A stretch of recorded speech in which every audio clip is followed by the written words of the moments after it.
Hi all, welcome to another episode of Cook with Sans.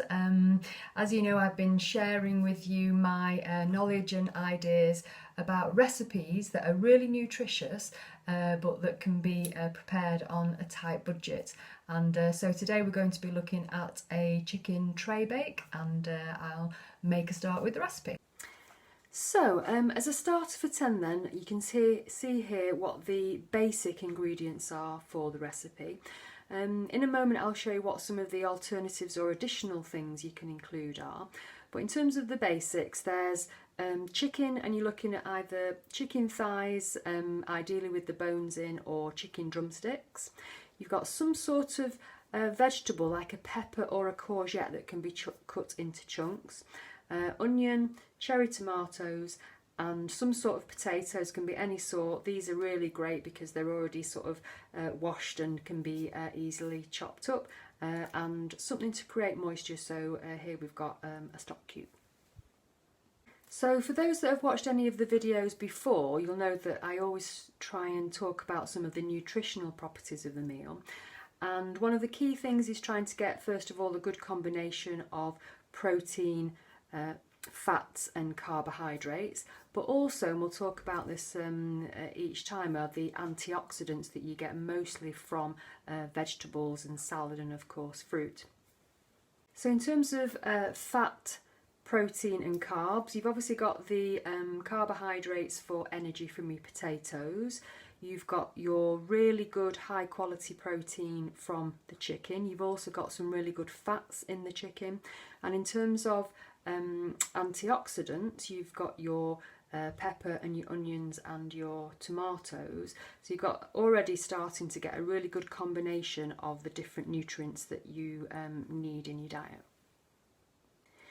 So the chicken, it's a really high quality protein and a sort of low fat protein, and protein is really important, as you know, for building strong muscles, bones, skin, etc. But protein is also important for mood because it helps to create some of the neurotransmitters like serotonin, and that also helps in terms of concentration and memory, and particularly sleep. And as well as lots of other nutritional items that you get in chicken, for example B12, which is again really good for metabolism and energy. There's also magnesium. Magnesium is really good for nerve function and muscle function, and so it can help in terms of balance, for example, but also in terms of things like restless leg syndrome, which really some people suffer from, where you sort of feel very agitated.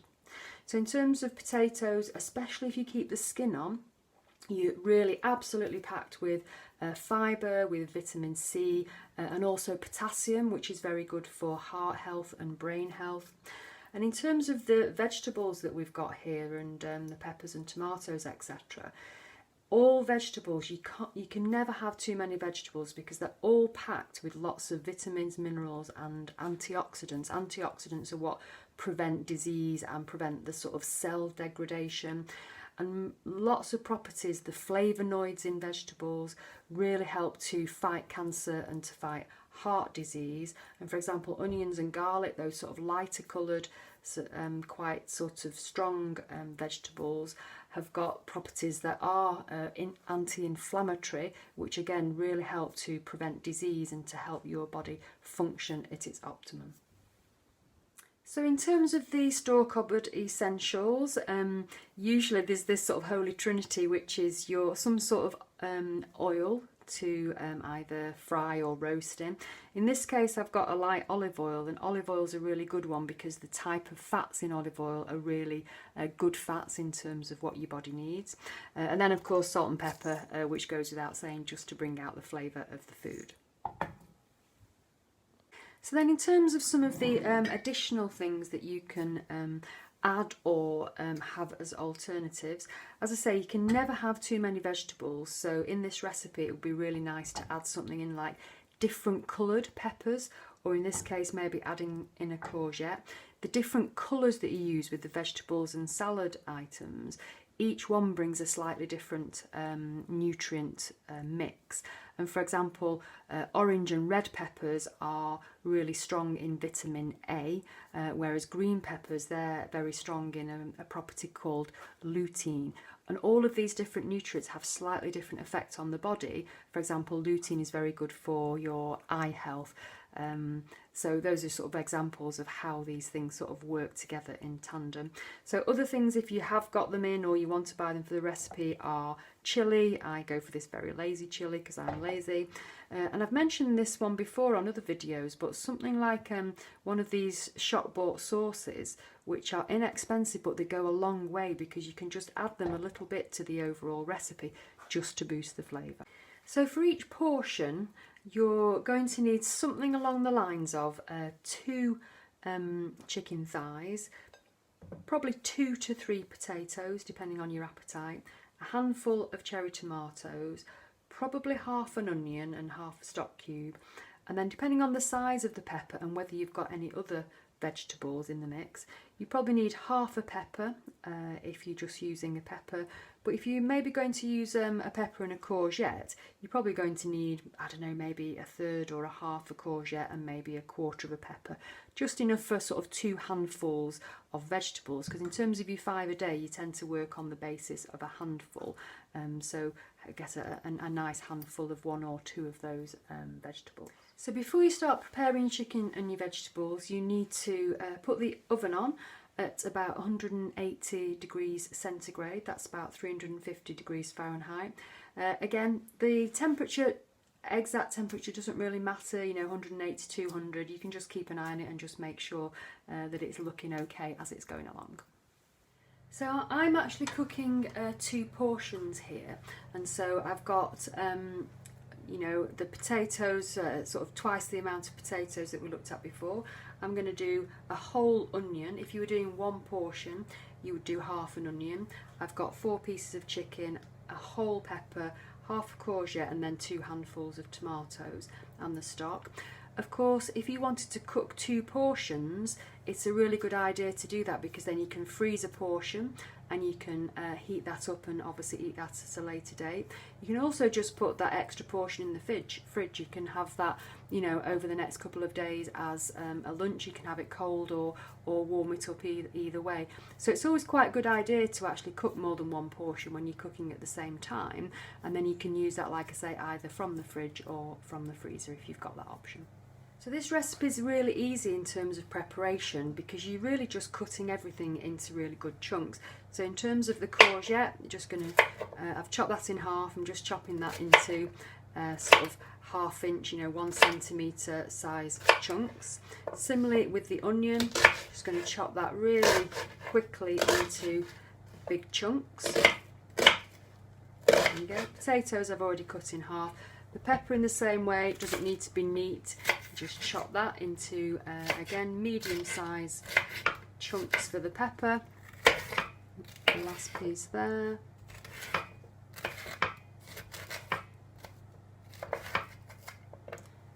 And with your chicken, that's essentially the preparations done. So final bit of the prep then, I've put everything into 1 baking dish. This can either be a metal one or a you know, a pot one.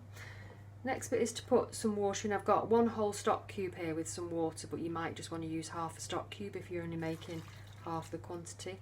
You don't need all of that, you just need a bit of a layer, probably about, you know, 1/2 inch, centimetre or so at the bottom.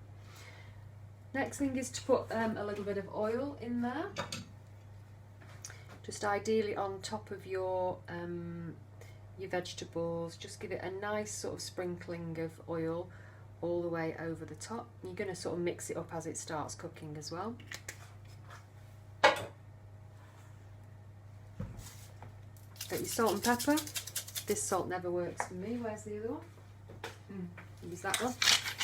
Got your salt and pepper. And any sort of salt and pepper will do, whether it's, you know, pre-ground, etc. If you have got some herbs, that's great. So I'm just going to put a little bit of a sprinkle of oregano on here, but you could use tarragon or thyme or you know, whatever you've got in, whatever you like. And as I said before, it's really nice to, if you have got one of these sauces in, it goes a long way. I'm not going to use a lot of this. I'm just going to put a little bit on top of each of the pieces of chicken like that.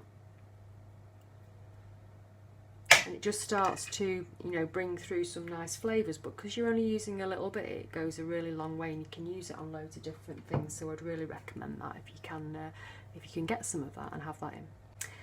So that's all done now. That's going to go into the oven, as I say, on about 180 degrees centigrade, 350 degrees Fahrenheit, for 30 to 40 minutes.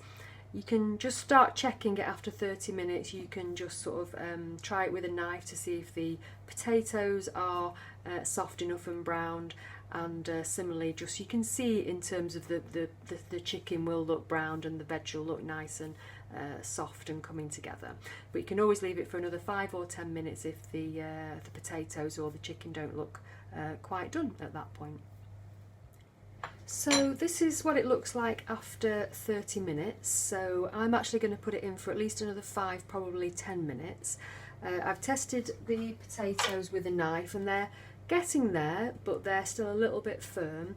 And you can see also under the sauce that the chicken skin isn't yet really sort of nice and crisp and brown, but you can see some of the potatoes starting to go a little bit browner.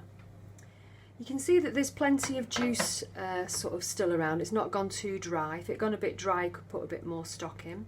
But what I am going to do now is just do a little bit of putting a little bit of moisture on some of the veg, particularly those that are looking like that they might dry out a bit, like some of these courgettes over there.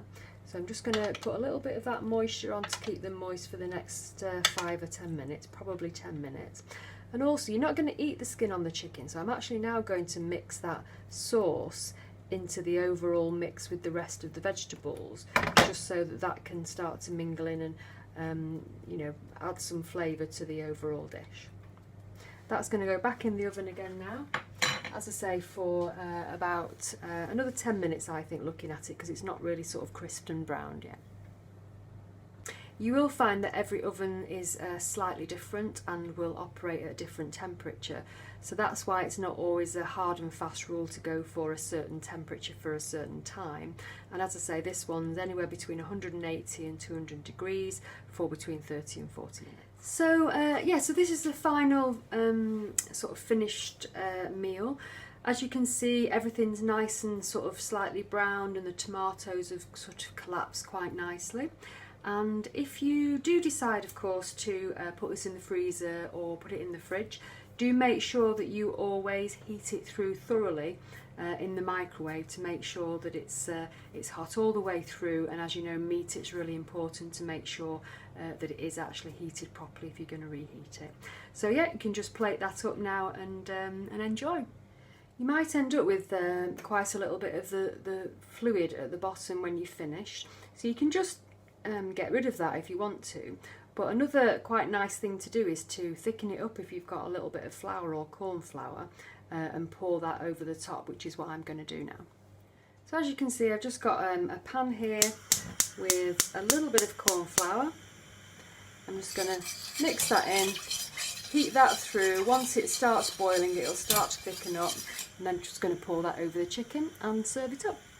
I actually put a little bit more of just a quick swig of the Peri Peri sauce as well, so as you can see, that's made quite a nice little extra gravy to go on top of the chicken. So yeah, that should be really nice. So there's the final finished dish. I've poured the sauce that I just made with that little bit of corn flour over the top. But bear in mind, the way that this chicken is cooked, you're not going to be eating the skin, so you can just take the skin off and you'll still have the flavours in the meat and the sauce around the edges, but you only really eat the skin if you've sort of cooked it in a slightly different way where it's gone sort of really crispy. So yeah, eat and enjoy.